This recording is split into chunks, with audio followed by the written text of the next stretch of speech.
Hello everyone, my name is Alexandra Dittmann. I'm Free Spirit's wife and a co-owner of his spiritual business, coaching business, and I will be also, if you choose to do so, having sessions with any of you guys interested in the programs. And I know it's sometimes easier from experience that talking from, like, especially for female clients, talking to another female, there's just certain topics that flow easier. So that's why one of the reasons why I'm offering to assist Free Spirit in his coaching business in a capacity of a coach as well. So in this video I want to speak a little bit about who I am, what's my background, and what we can look at in the sessions. So I'm Alexandra, I'm from Germany, South Germany originally. I spent much of my adult life in Switzerland, the Basel area, and it was there where I made my first encounters with the spiritual world, if you want. I had the fortune to live and study with a spiritual teacher, a natural clairvoyant, a spiritual teacher and healer, who lived and still lives in the Basel area.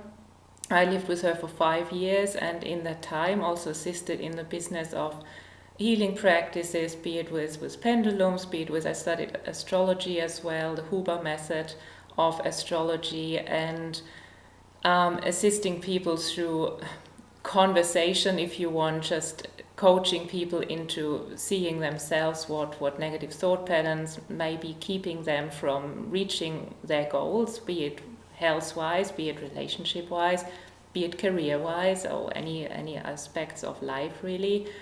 And in that time I learned so much, and then moved into different avenues and different careers, different jobs. I studied philosophy and German language and literature at that time, and made it, starting in Heidelberg and concluding making my degree in Basel University. After that, I continued assisting this person as a coach, assistant coach in her business, and then went to work for other spiritual businesses in an online capacity. Those businesses were focusing on yoga, very involved with the Indian spirituality, not just what you see mainstream, but really going there, taking journeys there. Interviewing behind the scenes goings on in the life of a guru or a yogi, a sadhu, a sadhini, what is their life like, and what are some of the amazing feats that they can not only do themselves, but enable their students to do, empower their students to do. And this is amazing. If you hear like your employers literally had jewels or crystals manifested into their hands, into the palms of their hands, the power given by the guru. It's always fascinated me, this how powerful the human mind, the human consciousness really is. And so that's been a big aspect of my life. Another big aspect has been in the canine field. I'm very passionate, and if you follow me on Facebook, my Facebook is Alexandra Dittmann 31, so you can join. It's an open profile, you can follow along. And I'm posting a lot about dogs. I've been very active in the dog business, both offline and online, career-wise, as well as in the spiritual coaching business. Most recently, in the last 10 years, I have studied with Akai Ricardo Salas, the so-called breatharian. I mean, yeah, that's what he achieved. Allegedly, a few years totally living without food, and the guy looks now younger if you look at photos and also on camera, because I have frequent video encounters with him, and recently and also in the past. He looks younger now than he did 20 years ago. It's quite amazing. So again, the power of the human mind over matter. So very fascinating.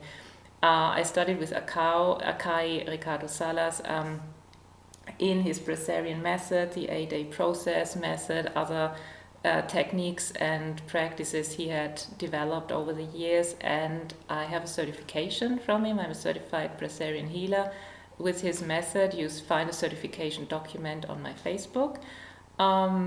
So what can we do in sessions? We can do Bressarian healing practice, we can do different breathwork practices, we can just speak. If you're not into anything else, you just want to have unburden some things and unwrap some things in your life, whatever is stressing you out, and you want to talk with someone who has a good understanding of what can happen in life, the ups and downs and all arounds.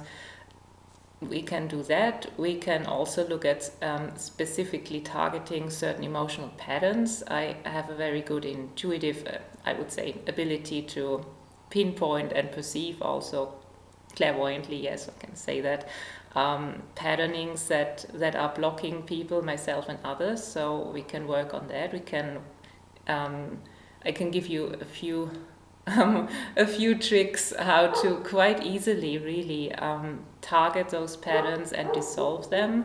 So you don't need to carry that burdens around with you. You can just let it go. Sounds so easy, right? Easier said than done. But there are methods that are very helpful, very effective, and very, yeah, creative also, because you can take what I'm giving you, the tools, and continue on molding it to your own needs. It's very flexible system of methods and techniques. It's also something that I do not want to share in writing as such, because you probably, when you go to my Facebook, you'd expect, oh, this person says she's a healer, she's a coach, right? So of course she's going to talk about these things on her Facebook. I am not, and I tell you why. Spiritual knowledge is, in my perspective, and also historically as a fact, something that is best communicated in the philosophical dialogue, if you want. I'm very traditionalist. I did study philosophy, after all, out of passion for the subject. Is best given from teacher to student or coach to student in a modern terminology. It is not something that I ever want to put down in writing and say, oh, that is what I think, or that is what you should take and work on it yourself, because it depends. It's a very nuanced subject. Say I give you a method, a breathing method, and say just go for it, do it, without knowing your story, your circumstance, what is stressing you out in your life, what your goals are in your life. I could be leading you down a very bad rabbit hole, because you might get, like, people who do that. I mean, that is a fact. I've read that numerous times. People can get heart palpitations, they can get out of breath, they can faint even if they do breathing practices in the, say, wrong way, or if they try to the do-it-yourself method, just taking a method that can be completely wrong for them. Because in yoga we have this knowledge that there is literally the wrong yoga for certain people. It can cause them all kinds of problems if they persist in a certain asana, in a certain technique, practice that is just totally wrong for them, because it might overstimulate, say, a certain chakra, say the sacral chakra, when in fact they're already out of balance there, it's already overstimulated. So you put more and more stimulation there until the person has really a very unpleasant experience. And what I would warn against in you guys listening to this, going out there, just Googling some practice and embracing it, adopting it yourself, without talking to the teacher who put it there in the first place. Hopefully there was a teacher and it wasn't just Googled from someone else or AI generated blog. What can happen is that you burn out your circuitry. Literally, I've seen that clairvoyantly, and it's an extremely displeasing, yeah, for the affected person as well, for the one perceiving it, phenomenon where I believe there is irreparable damage that can be done if you open certain channels too quickly. There is a very dark tradition also in the yogic tradition, depending which path, which practice you go. This is not very well known in the West, but there is this dark, I would call it, practice of gurus opening up channels, opening up meridians, opening up energy systems in students for money often. So the student has a certain experience they want to have, but then the student goes home and suddenly their life goes down the toilet. Why is that? Yeah, because an imbalance has been created in the natural shielding that protects us all from an onslaught of information from the non-physical worlds has been taken away. That barrier now is gone. And people who take plant medicines, for instance, I've taken some doses of ayahuasca under supervision of my husband, who's extremely proficient in astral traveling in the past, thinking, oh, maybe that's a good thing to do. I would certainly say it's not a good thing to do, and I've been lucky to have done this with a I wouldn't call him a shaman, but at least a person who was good in holding space and making sure that people were kind of like all right. It still wasn't good. I would never recommend it. It's also very much now banned with the decision of the European Court of Human Rights recently in all of Europe. So just don't don't be lured into the trap that you can legally consume ayahuasca in Europe. You can't. It's not allowed. Anyways, but what happens to many of these practitioners is they discover years later sometimes that their energy has been hacked into because the boundaries have all been taken away, right? And they haven't had the good fortune to be in the care of someone who can hold a space relatively safely, at least trying to protect people from harm there.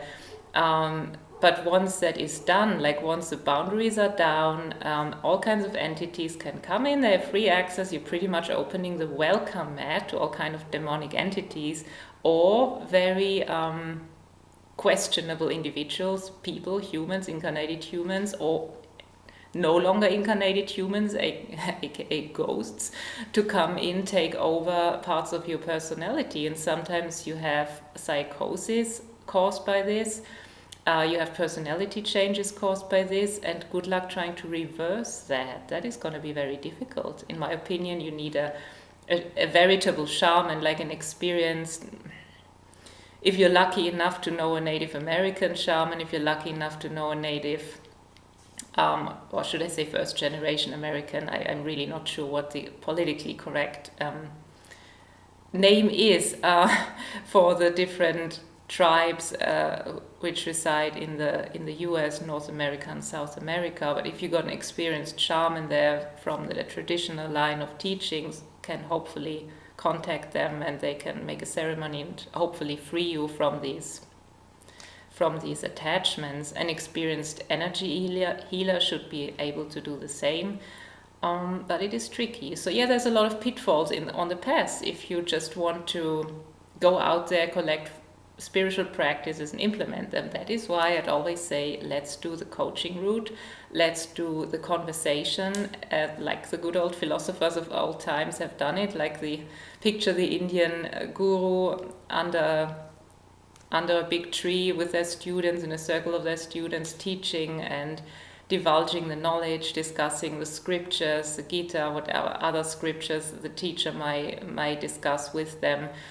This is done under personal supervision. The knowledge in depth is given from master to student. And as a side note, there is another reason why I promote this so strongly. It's my personal experience, not only with my spiritual teacher, Annemarie was her name, in Switzerland, where the instruction was given that way. There was no written manuals. It was just given living in her house, doing chores, and as a give back, energy exchange, being taught certain things and being supervised in my explorations of the astral world myself, because unless you know someone who actually can follow you and see where you're going and verify what you're reporting, treacherous terrain out there.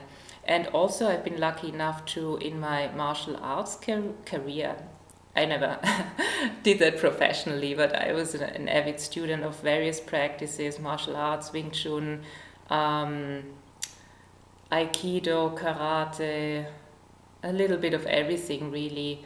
And in my Wing Chun learnings as a student with a Sifu Reto Sprecher, by the way, excellent Sifu in Basel, I was fortunate enough to have this very traditional way of being taught, where I would attend private lessons, I would attend group lessons, and I would get ample of time in conversation with the Sifu. So I would go get us coffee and we'd sit down and talk, and I would learn things that the other students who didn't take the time to put more also attention, put more money also, because life costs, time is precious, right, to do private lessons. you just get a different kind of information. It's more in depth and it's more targeted to the person. And I can really attribute a lot of my later success in life to the time spent with Sifu, spent with Annemarie, my first spiritual teacher, in this direct conversation. And this is why my husband and myself both do not give away lots of free information. We're not, it's not because we're greedy. Maybe people think that, but it's more than anything because we've been entrusted with certain knowledge that, especially my husband with his very unique access to the higher worlds, we've been entrusted with knowledge that is precious, and is valuable and should not be devalued by giving it away for free, in my opinion, and in his opinion certainly. And the other reason is very much that doing so, like what I said, the pitfalls are so manifold that we could inadvertently, totally not wanting to give information that someone then uses to get themselves into a bad situation. We'd never want that. And we've seen people fall off the wagon, so to speak, left, right, and center over the years. People who just got so derailed. They were like, we had clients, we had coaching clients that were so deeply embedded in this whole plant medicine thing that they were convinced that they were going to ascend to the heavens at X date, at a set date, like 2-3 weeks in the future. And of course, then that didn't happen. So that was a big trauma then for the people involved. It's just one example. That's what can happen if you take practices without supervision of an experienced individual who can guide you and just wing it and think and hope for the best. Because entities out there, the whole universe is a predatory place, as Carlos Castaneda says, waiting to swoop in and influence people that do not have knowledge, do not have protection, and just are collecting tidbits from everywhere and applying it. So that is my my conviction, and that is why I'm such a strong believer in that method of personal conversation. It's also because I don't believe I'm better than anyone. I have specialist knowledge, yes, I have specialist experience, but all you guys out there do as well. I mean, you know, the ones of you who have kids, I don't have kids. I have 3 dogs, I don't have kids. You know much more than I do what it's like to every day be probably, at least in the early years, brought to the brink of exhaustion over and over again, because you need to take care of an infant who's crying all the time, and how do you maintain your health and your well-being, and your balance, your emotional balance, for instance. So you all there, mothers, big respect to you all. You're masters already. You can do that. I don't know if I could do that, and others who have specialist knowledge in these respective careers and their respective hobbies. So it's just, see it as an exchange of specialist knowledge. That would be my suggestion, rather than as, us trying, or me and my husband trying to be the arrogant know-it-all people who try to sell you something expensive just because we're after the money and so forth. So that's my take on it. This is my first time, I suppose, I'm appearing in a video on my husband's business, and this is because I now have a bit more time in my day to further engage in his business, as well as my own new dog consulting business, which is no stress for me to build out. But it's just a fun projects that happen on the side, book projects in the background. Different projects to also enrich the canine field with services and experiences and talking to dog people. And so anyways, I hope this video sheds a little bit more light onto who Free Spirit's wife is, and I look forward to speaking with you in the person. Wishing everyone out there listening to this until the end. Thank you for listening. Thank you for watching this video, and wishing you and your families an amazing day. And talk soon. Bye.